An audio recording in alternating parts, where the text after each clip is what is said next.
Hi, everyone. I'm Frank Malakot. I'm an anchor and a reporter for Fox's KTVU here in the San Francisco Bay Area. My guest is a matchmaker for the popular dating website It's Just Lunch. They have made over 2 million connections over time, and Erica Kaibartis joins us with some tips on dating in our new COVID-19 world. Erica, welcome aboard. How are you? I am great. Thank you so much for having me today virtually. Yes. Well, I guess that's the new wave, especially in your field right now. Tell us, are people making connections? They're not face to face, but virtually. This is kind of the way of the world now, right? Yes, this is the new norm, at least temporarily, this is what we're doing. And, through It's Just Lunch, we've always believed in face-to-face connections and face-to-face interactions. But right now, we've totally pivoted and our clients are loving virtual dating, and anybody really can virtually date. So it's a great way to take your mind off of what's going on and make human interactions via Zoom or via FaceTime. Well, what do you say to those people say, if I can't meet the person face to face, I mean, enough of this. I can't be bothered. But you are making, I guess, connections, right? Love connections with these people. Completely. I think a lot of our clients we're a little hesitant to get started on this. And, of course, for myself and the team, we're always going to reach out and encourage people. Again, people have more time on their hands right now, so they should be a little bit more open-minded. And I'm telling you, almost every single person loves it. They might need a little help here and there with the technology and whatnot, but people are getting to know one another on a deeper level. You don't have to worry about your surroundings at a restaurant. You can actually talk to somebody in the comfort of your own home. You can have a glass of wine, be in your pajamas if you want, at least on the bottom half. Just have a good time and actually talk to somebody. I think it's kind of old school, like courting days, where you strike up maybe a friendship first, because a lot of people go to websites and swipe and whatnot and have that physical attraction. But when you can only talk virtually for, however long you decide to do that, you do build up a bit of a bond, right? Of course, yeah. And I think it's of course the physical piece is such an important part of a relationship, but what we're finding is that you are building a friendship, you are developing more of a bond, and you're getting to know somebody on a deeper level because you're not rushing to the physical piece of that right away. I mean, you can't right now. So you have to social distance, and we want everyone to be safe and healthy. So talk to somebody, actually get to know them, giving people a chance maybe that you wouldn't normally give a chance to. People are really finding out new things about themselves and about the people they're meeting. But you still got to look the part. You're still going to be on TV. I can see you, you can see me, you can see some of the stuff behind me, which makes up my personality. And likewise, so, dressing the part, looking the part, that's still a big important factor, right?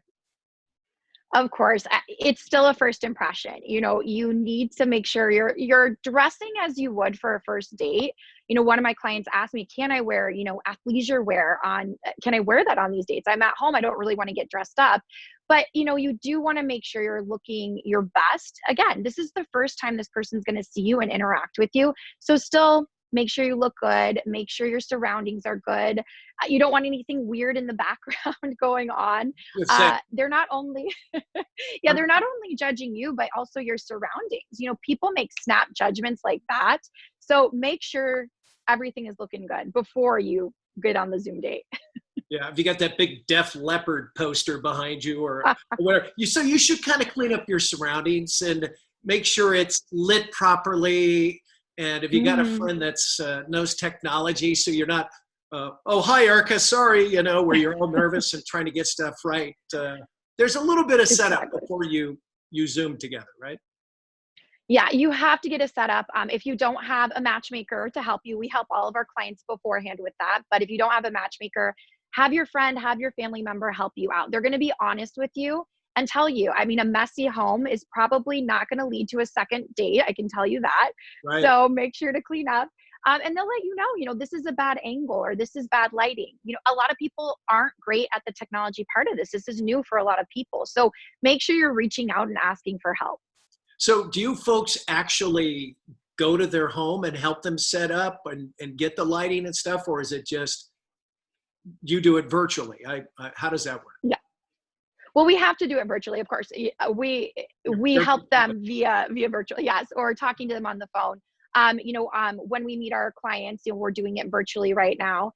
So before they even go on their first date, myself or the team is talking to them and saying, I think we need to readjust here. If you're going to go meet, so and so on your date tomorrow, let's like change your background. Do you have another room you can go in? No, so we're definitely doing that virtually to help them out. And how about a conversation starter? Some people are shy. When you're at a bar, there's other things going on that can attract your attention and maybe start it off. But here we are, one-on-one. You got to be able to chat, right? Yes, you still have to be able to have a conversation with somebody in person, can't just go in. So my advice is to plan beforehand what you're going to do on these dates. So one, you should decide, is it going to be a coffee date? Is it going to be, maybe wine or your favorite cocktail? You don't want to show up with a bowl of spaghetti and have them have like a glass of water. It might be awkward. How you So doing? talk about what kind of date. That's not a great first impression, spaghetti No, no. flying everywhere.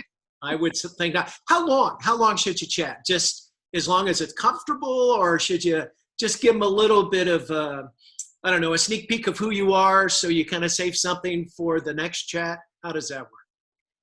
Exactly. You definitely want to save a little bit for the next call. So on average, I'd say 30 minutes at least to make sure you get to know the person. And 45 minutes, I'd probably wrap it up around there. Again, you don't want them to go too long because the longer these are, you're going to be giving maybe a little too much information about yourself. So I would definitely keep it around 45 minutes and plan that second date, plan another virtual date. And time for judgment. I mean, you may look and go, oh, I don't know if she's right for me, but give it a shot, right? Because you never know what could happen Mhm. in a conversation. Exactly. I always encourage clients and everyone, my friends, family, I tell everyone, please be open-minded when it comes to love. So many of our success stories are somebody that they wouldn't normally talk to at a bar or somebody they wouldn't normally have swiped right or liked on social media. So really giving people a chance to get to know their personalities. We're hand selecting matches, so it's easy that you're meeting a person you already have things in common with. We already know you're going to like them, but if you're virtually dating on your own, just really be open-minded to the person and what could come of it. And do you guys give advice after someone has launched a conversation with someone else? Do you have counselors that say, I think I did this right, but I need a little help? Tell us about that. Yes, we definitely do. I mean, we've been around so long and I love, the new norm right now. It's so cool that we're doing new things with our clients. We do have date coaches that are working with them. We have one-on-one sessions. We have dating detox seminars to help everyone out. And then of course we're hand selecting matches, but as matchmakers, we're always talking to our clients, giving them guidance. We have actual certified date coaches that work with us. It's really endless. And our clients have so many opportunities to learn about themselves and be the best version of themselves and daters so that they can get into relationships. So we're definitely helping them along the way. And do women or men too, do they like people that are a little creative, that look like they made an effort to make this kind of a cool experience? Of course, this is nerve-wracking. It's still dating. It's going to be a little awkward maybe at first. So anybody who's going to put more effort into the date or effort into themselves, it means something. Even just a gentleman who's going to just dress up a little bit more for that first virtual date, that means something to that woman. So Right. it's good to remember that. Just putting a little touches means something Right. in any relationship. And being honest. I mean, you don't want to sit here and wax poetic about whatever. You got to be true to heart, right? Honesty is the best policy, of course, but it's also, why would you be somebody you're not? If you're trying to find a relationship and you're serious about finding a partner, eventually they're going to find out down the line. If you do get together, they're going to find out if you were lying early on. So be true to yourself, be again your best version of yourself, especially on the first date, but don't hide anything that maybe your past relationships didn't like or an annoyance of somebody else. It's important to truly be yourself because there is the right person out there for somebody. I mean, I'm a little cheesy, I'm a matchmaker, but I believe that there truly is a lid for every pot. Is there anything off limits on that first virtual date? So as no, as normally, I always say, no religion, no money talk, no politics on the first date, and past relationships. I tend to see when you do bring those up on the first dates, it doesn't usually lead to a second date. Whether they have the same values as you or not, it just makes things a little awkward. The first date should be light. It should be fun. You should be having a good time, getting to know the fun things about each other. So save the other things for later down the line. Good advice. Good advice. How do you close it out? What have what if I like you and another date would be fun? Do you do it there, or do you do it through the website? How do you do that? So I definitely think you have nothing to lose during quarantine. You're in the virtual date. If you're having a good time, go for it. Tell them. I've actually loved talking to you. I'd love to do another date. I think it's best to plan a second date while you're on that first date and have something in the back of your mind. I loved having a glass of wine with you tonight. Maybe we can cook dinner tomorrow, or next week we can maybe play a virtual game together. There's so many cool things that we can do right now while everyone is quarantined. There's so many online and virtual things to do during FaceTimes and Zooms. The possibilities are endless. So get creative with it and always ask. There's nothing to lose, again, like I said. Yeah, nothing ventured, nothing gained. You never know until you try, right? And how about Exactly. just expectations? Should you just come in with a clear mind and, hey, we'll just see where this goes? Because years ago when I was out and about, if you were going out to meet someone, you never did. But if you were just going with a couple of friends to have a beer and relax, you bump into your mate. I mean, that seems to be the way it works. Exactly. And we're not in the time where we can go out and meet people that way. So I think it's best to go with the flow. If somebody wants to do a FaceTime or have a virtual date, say yes. I think now more than ever is a time to focus on the positives. Even if you're not sure about that person, what is 30 minutes talking to somebody about life and making a human interaction? What is that going to do? There's nothing negative about it. So definitely take every opportunity, take every chance, take every adventure that you can while we're quarantined. Even though we're quarantined, there still can be adventures. This is the fun stuff. And do you counsel people on those too? Give them ideas? Of course. Yes. We're always helping our clients. Whatever city that you live in, there's so much to do come hopefully summertime. So a lot of clients, I talk to them about, what do you want to do? When we are able to be out and about again, like what kind of second dates do you want to do? What kind of things do you want to be doing with your partner? And summertime is the best time to be dating wherever you are. So it's nice to think and plan ahead of that. All right. Well, I've got some dating terms, virtually too, I guess you could say that. I'll throw them at you. You tell us what they are, and I guess most of them are not so good. So here we go. What breadcrumbing? So breadcrumbing, these are fun dating terms. There are so many that have come up recently as well. But even though we're virtually dating, these still happen. So breadcrumbing is when you're talking to somebody, and essentially it's a step above ghosting, because they haven't totally ghosted you and not talked to you. They're reaching out via social media, maybe liking a picture. Maybe they'll send you a, hey, how are you text, or hey, stranger text, but they don't actually follow up. They're kind of leading you on to think that they do want to see you again, or maybe go a little deeper in a connection, but they never actually do. So they're just leading you along like Hansel and Gretel. So the moral of that story is just be upfront. I really enjoyed chatting with you, but I really don't feel like I made a real strong connection. So I'll just say goodbye, and I wish you well. I mean, is that bad? No, I mean, that's what you hope people will do. As a matchmaker, I've been a matchmaker so long, and I think it's so interesting that people these days, they just don't want to have that conversation. Yeah. They don't want to be upfront with somebody. But if you do get breadcrumbs, my advice is to not lead into it, because people, I might have a chance with this person, so they'll respond. Just ignore them. Just ignore them, or tell them, hey, I'd love to actually see you again. If you want to plan something, then let's do that. Otherwise, I wish you the best. Isn't it weird in the dating world? If you appear over eager, it's like, oh, that's kind of a turn off. But if you play hard to get, that's kind of a turn on, you're kind of darned. Exactly. Yeah. Oh, well, you mentioned ghosting. So I guess that's when you just kind of shut someone down, right? Yeah, so ghosting is when you're talking to somebody, you've been on dates with them, and then out of the blue, they drop off the face of the earth. You don't hear from them, you're texting them, they're not texting you back or calling you.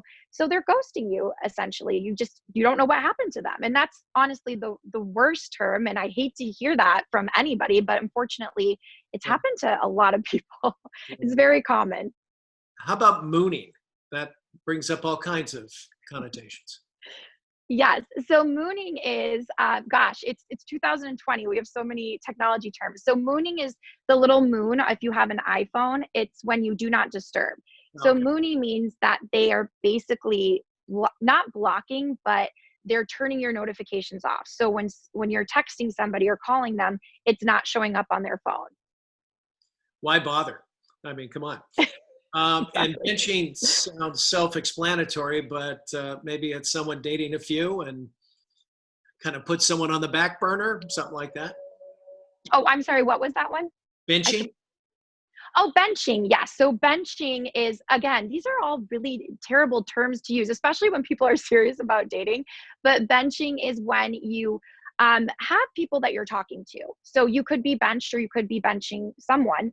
But kind of the grass is always greener. You're talking to somebody, but they're good, but you might find somebody better. So you're breadcrumbing them or essentially leading them on to think that they could be in a relationship with you, but really you're just building a bench of people that you have around but not really being serious about any of them in hopes that there's someone better.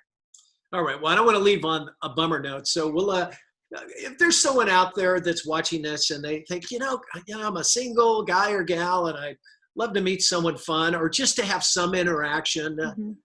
tell them why they should jump into the virtual dating scene and it's just lunch. Yeah, so right now more than ever, as a matchmaker, I believe in love. I want everyone to have that connection with somebody, but right now more than ever is the time to reach out and have human connections. And if you are single, a lot of people are realizing that they don't want to go through quarantine alone, that they want a partner. So people who maybe were on the fence or, I'm fine how I am, now is the time that they're really taking stock into what's important to them. And putting yourself out there, it's a good thing. Now more than ever, go on virtual dates, talk to somebody, reach out to somebody, whether that is even a friend for a friendly conversation or trying to find a potential partner. There's nothing to lose again during this time. And it's a really positive, fun thing that we can do and reemerge from this even better. And just to give me some knowledge, how do you go on a virtual date on It's Just Lunch? Do you match them up? How do Mhm. you end up doing this? So we hand select all of our matches. So even though we are, working from home, as a team, we still hand select our matches every day. But we also do all the work for you, which clients love. So we set up the Zoom date for you. You hear a description of your match. So all you have to do is just go into your meeting and that's it. You just have a great time. So we make it really simple and easy. And then we get feedback after the dates from our clients so we can know how it went, if they're going to see each other again, and then how to move forward. And if I'm the guy and I enjoy chatting with some woman, do I let you know that or do I let her know that so you can have another date? Or So both? I always encourage you, it can be both. We always encourage our clients to exchange information when they're on that date, if they do want to see each other again.